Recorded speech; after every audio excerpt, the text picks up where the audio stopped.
Hello and welcome to today's video. Today I'm reviewing an ink from a brand I haven't reviewed yet. I've used a couple of their inks. I've had samples of a couple of things. And that brand is this, Dominant Industry. So Dominant Industry is, as you'll hear later, from South Korea. And they make a lovely range of inks. And today we're talking about this one, number 114. There from their standard line of inks. This is Downpour. So let's see it. So this is Downpour on a colouring card. You can see it is a grey ink. We'll put it under that category. But it appears different on different paper and in different pens and things like that. So we're gonna see it on a couple of different kinds of paper, do a couple of tests, all that usual good stuff. Let's get started. So here it is on Tomo River paper. This is the standard old stock 68 GSM Tomo River paper that we know and love. Gosh, I'm going to miss this when I run out. I had it in two pens, two TWSBI Go's, extra fine and a broad, just to give us a good idea of what it looks like. And here is the swatch there again, some lovely shading and stuff like that. It has a lovely sort of colour range and shading range, this ink. So let's talk about these points. First point, as I said, made in South Korea. They're producing some lovely inks there at the moment. As I said here, also it's from Dominant Industries Standard Ink Collection. They have a range of inks that run from standard through to more sort of extreme properties and things like that. This is their standard ink. So interesting color properties. They suggest this ink goes on a different color than it dries and that it will look different on different paper. That is sort of like what a lot of the people who stock the ink sort of tend to sort of go along those lines. Now, I've noticed that to a point. I think it looks slightly different on different paper. It can do, but a lot of inks can. And I've actually got a couple of different kinds of paper I'm going to show it on today just to try and get some of that across. And it does go down slightly different on the page than what it dries, but mainly only in swatches. But swatches are there to give an idea of the color. It's how the ink actually kind of writes that is important and how it looks on the page. So just as an example, I'll do like a little, swatch of it here.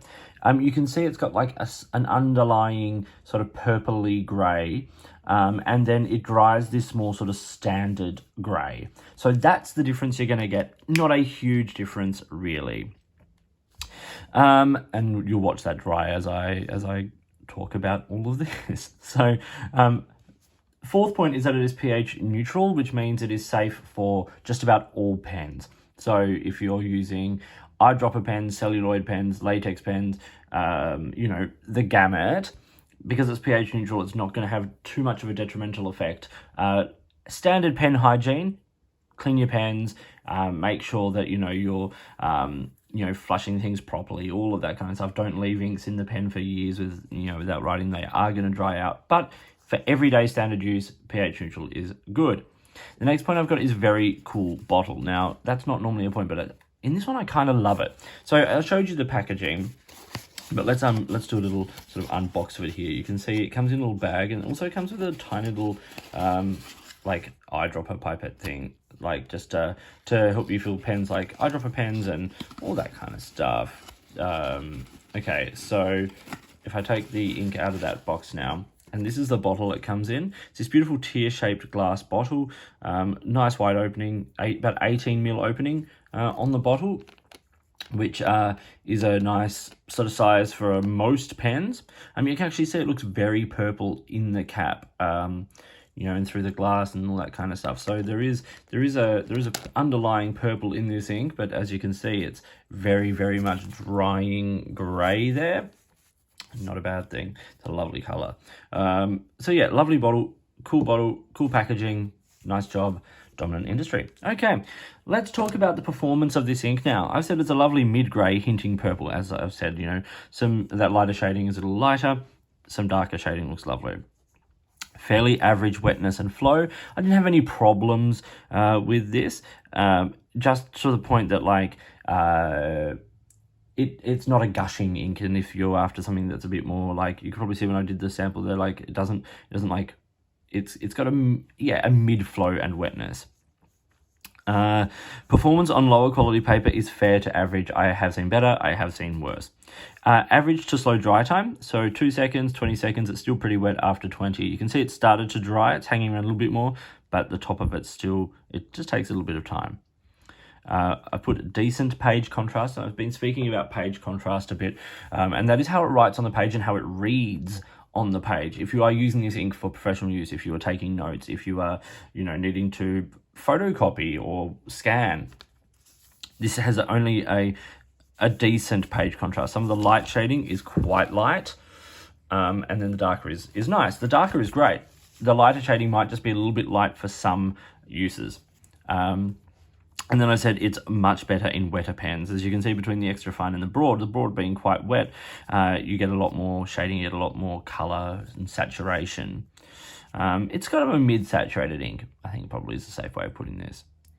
The extras on this ink, no visible sheen. Like we saw on the coloring card, there's no real sheen there. It's not, there's nothing here on the Tomo River. No shimmer, fair shading. Like it does shade a bit, but it kind of, it clears itself out a bit. And then some water resistance. So this is where I hit it with a water brush pen, and you can see it moves it around a little bit. And this is where I put the water down and then dab it dry, and you can still make out everything perfectly. So some water resistance, if you get this wet, you might want to act on it fairly quickly, but you will still be able to make out at least what you've written on the page. If we now look at the reverse of this page, you can see nothing has come through, virtually nothing even from the swatch here, where I lay down quite a lot of ink, where I put down the water, nothing has come through.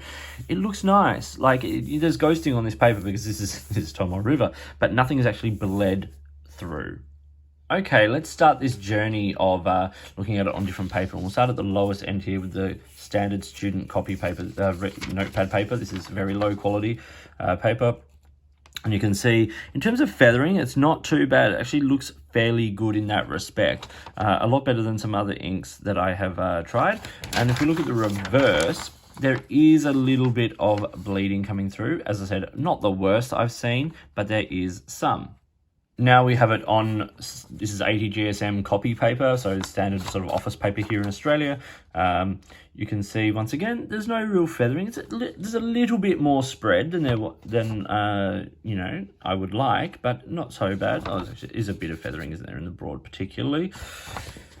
And the reverse we see, it does bleed through, as I said, an average amount. Like looking at these two Octopus Fluids inks, it sort of splits the difference between the Burgundy and the Aubergine. It's a fair to average performance on lower end paper. Now on Rhodia, I do the other swatch here. It's nice and dark and rich. And the water test here, where I put the water and let it dry, you can see it sort of spread out. You can still make out all the detail of what I put there, but it has sort of just spread out to fill that space. In terms of the writing, it holds together nicely. It looks good. It's got nice color. That rich dark gray looks very good here. And the reverse of this page, nothing comes through, once again, not even the swatch. So, as I said, fair to average, slightly different performance on different papers. But in terms of the color, so far across this paper, we haven't really seen, if I hold the Tomo River here alongside the Rhodia, there's not a huge amount of difference between this sort of gray and that kind of gray. And sometimes Tomo River can make inks look slightly different. Like Robert Oster looks different on Tomo River to Rhodia. Like it is quite a stark difference at times. But here, we don't get it so much. On some of the lower end paper, it's a little more washed out, but also that is to be expected. I've also got it here on a couple of other papers. So firstly here, this is my Midori notepad notebook. I just scribbled down what I ink in here. You can see it sort of looks a little like this is an ivory colored paper, but it still looks like that gray. There's no purple sort of color coming through. It's not a dissimilar gray, perhaps a little bit lighter. And then here I have it on Regalia paper in my 2023 planner. Once again, it's gray. It's gray. It's a lighter gray. Like you can see, it's definitely lighter there than the Rhodia version.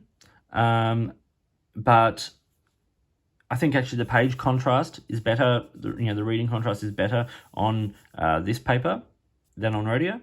But I think you are not seeing a whole lot of difference in terms of color necessarily. If we look at that chromatography there, it's everything we would expect given the water tests. Nice little line held behind, and then a little bit of lift, but not really a whole lot.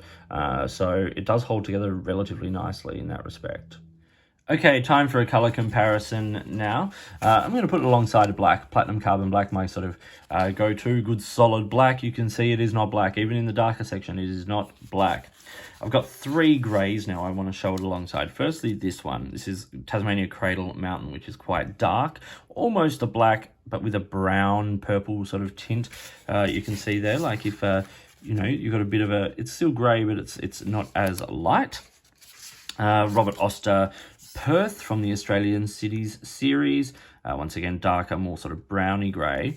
But then this is the Earl Grey, the Diamine Earl Grey, which is a purple-leaning grey. So this is what I expect when I hear purple-leaning grey.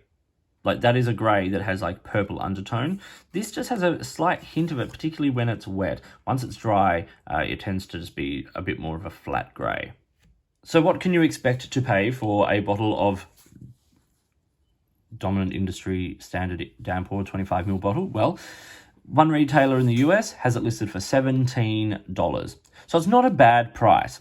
There are certainly more expensive inks. There are certainly cheaper inks. You're not getting a whole lot of ink for that money, but you're getting a nice ink, and it does a pretty decent job, you know, and once again, a very nice bottle and all that kind of stuff. So, score, I've given this 2 scores. Firstly, 4 out of 5. Now, that is based on the performance.